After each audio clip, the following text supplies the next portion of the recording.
Esse vídeo que você terminou de ver, eu editei no ano de 2010. E por essa época, é como o povão fala, né?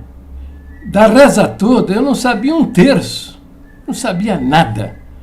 Mas a palavra de Deus diz que não há nada escondido que não venha a ser revelado. E as coisas foram aparecendo. Hoje eu tenho quase toda a informação do que aconteceu lá em Jerusalém.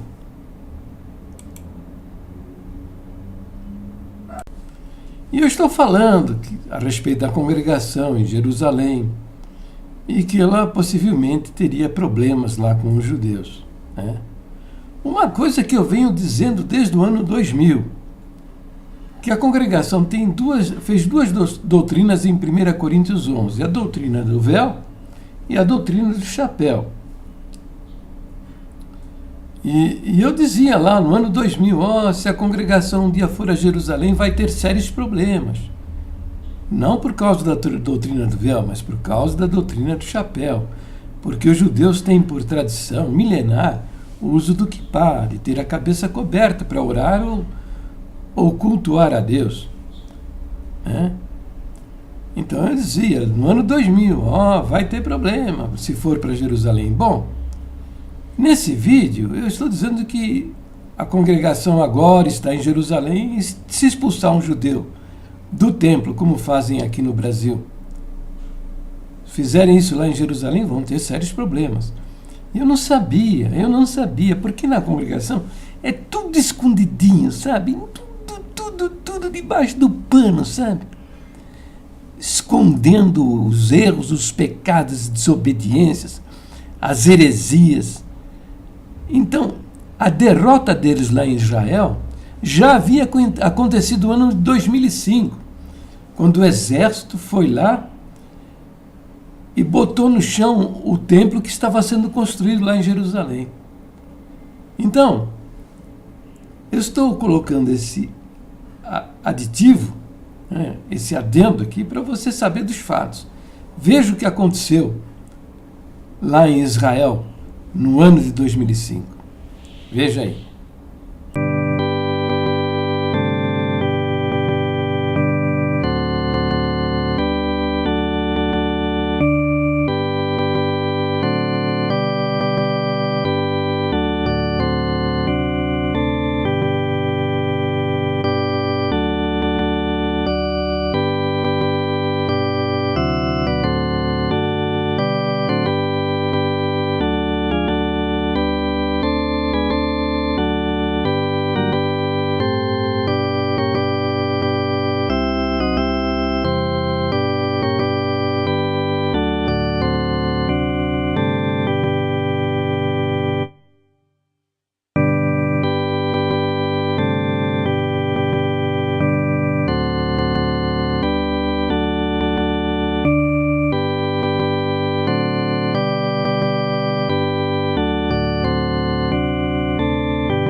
O que teria acontecido? É o seguinte, quando a congregação começou os primeiros contatos para se estabelecer lá em Israel, imediatamente o Mossad ativou os agentes secretos que estão aqui no nosso país. Esteja seguro. agentes secretos de Israel estão em várias partes do mundo, por causa do estado da situação de exceção que vive esse país, cuja sobrevivência deve-se à permanente vigilância do seu território para poder defender-se dos seus inimigos. Então, o Mossad agiu no sentido de acionar os seus agentes para saber quem era a congregação cristã do Brasil, o que quer essa gente aqui no nosso país, o que pensam essa gente, quem são estes homens. Isso, esteja seguro, com certeza aconteceu. Por que eu sei disso? Ora, porque é dessa maneira que funcionam essas coisas. É assim que é feito. Essa é a guerra da informação. Bom, como é que eles vão conhecer a congregação? E o que nós acreditamos, de que maneira nós pensamos, quem são os nossos líderes? É frequentando os nossos cultos. Agora, ele foi lá como judeu, como um espectador, entrou no templo, com o kippá na cabeça. Olha, alguns agentes do Mossad, eles são também rabinos, são sacerdotes, com aquele chapelão, né? E deve ter acontecido, como aconteceu com o judeu Saulo Charabe, na igreja do Bonfim, lá em Curitiba, que foi humilhado em público porque estava com a cabeça coberta. É possível ter ocorrido diálogos semelhantes a este que eu vou simular. O ancião, o diácono, o cooperador se aproximou do agente do Mossad. Evidentemente, vocês estão me entendendo. O agente do Mossad não leva uma placa no peito dizendo: sou fulano de tal, agente do Mossad. Isso é secreto. Está lá no meio do público e o líder da congregação chega ao seu lado e diz: amigo, olha, aqui não permitimos as pessoas permanecerem neste templo com a cabeça coberta. E ele deve ter dito: meu amigo, eu sou judeu. Isso é da minha cultura. O uso dessa cobertura é da minha tradição, da tradição do meu país. É também da minha religião, é da minha fé. Eu acredito que para honrar a Deus, esteja em qualquer lugar que for, eu devo ter a minha cabeça coberta. E ele deve ter ouvido do líder da congregação esta resposta, mais ou menos isso. Bem, se o senhor não quer tirar o chapéu da cabeça, não quer tirar essa cobertura, o senhor se retira do templo, porque aqui nós não permitimos, neste ambiente, um homem com uma cabeça coberta. Entendeu? E ele meteu no relatório, mandou lá para o Mossad, lá de Jerusalém. Ora, a princípio, quando analisei estas coisas que ocorreram com a congregação na construção do templo lá em Jerusalém, eu pensei que eventos semelhantes a este que eu estou imaginando aqui precisaria ter ocorrido muitas vezes. Não, mas nada disso. Basta um só evento como esse para resultar em coisas como essa. Você quer saber por quê? Porque eles são muito fanáticos, mas muito mais fanáticos do que nós somos a respeito das nossas crenças. A prova está em que, durante 2000 anos, esta nação viveu sem terra, sem um pedaço de terra para se chamar de seu, de sua pátria, seu lugar, e sobreviveu. 2000 anos espalhado no meio das nações, sendo perseguidos e maltratados, e sobreviveram. Você sabe por quê? Por causa da cultura, por causa da tradição, por causa da religião. Então, basta só um relato desses aí, na mão de um general lá do Mossad, o cara deve ter lido uma coisa dessa e falando assim: ah, é? Eu vou mostrar para essa gente que aqui quem manda somos nós. E foi lá, mandou soldados, com tratores, botou tudo no chão e maltratou todo mundo. Entendeu? Então é isso. Então a congregação fracassou em Israel.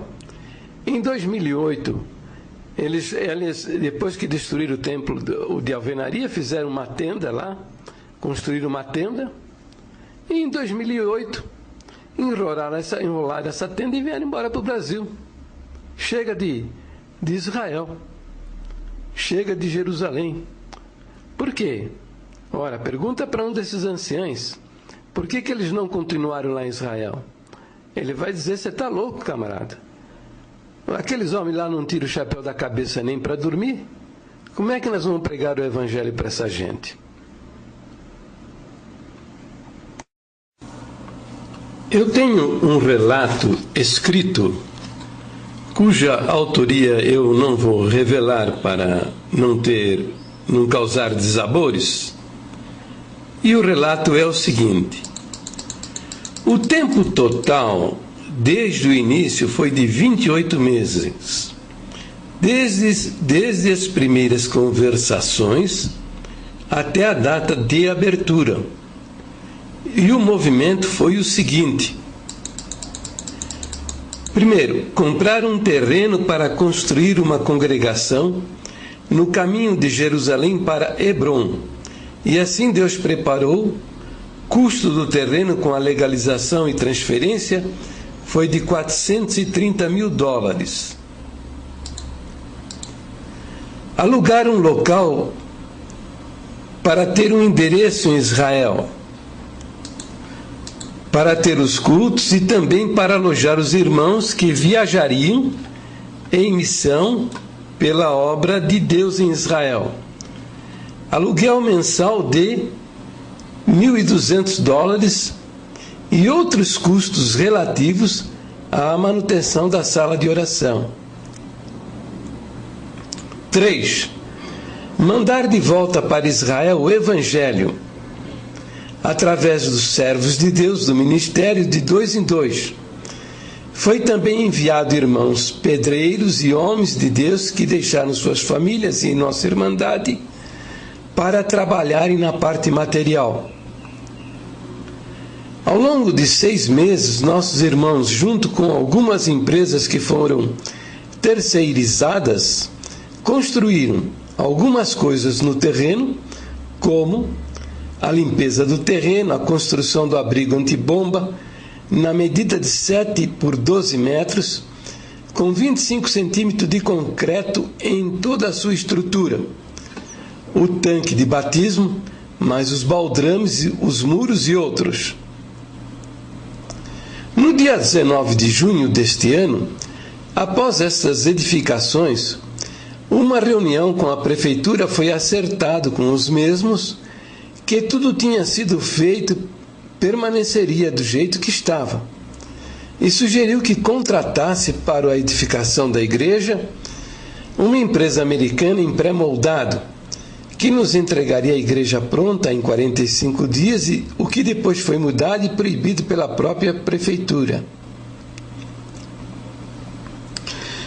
Após a reunião na prefeitura, no dia já mencionado, no dia seguinte, 20 de junho de 2005, saiu uma ordem, não se sabe até agora de onde, e invadiram o nosso terreno o exército com grandes tratores e destruíram tudo, e estragando tudo que já se havia feito, dando um prejuízo aproximado de $200 mil, o que deixou a todos nós e nosso irmão advogado Miguel perplexo e atônito, pois em reunião no dia anterior e através de uma ata lavrada, foi acertado o que eu já relatei. Nossos irmãos que lá estavam choraram muito. Após mais ou menos um mês do acontecido, chegou no escritório do nosso irmão. O tempo total desde o início foi de 28 meses, desde as primeiras conversações até a data da abertura.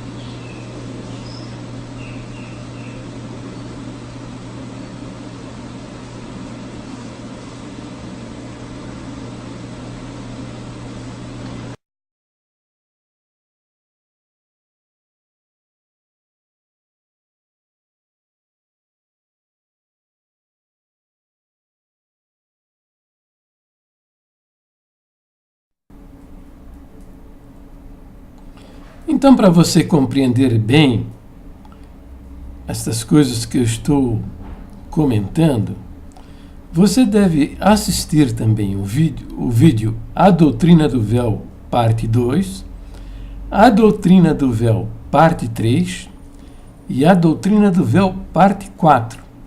É possível até que eu faça um quinto vídeo a respeito, mostrando que não devemos fazer doutrinas de usos e costumes.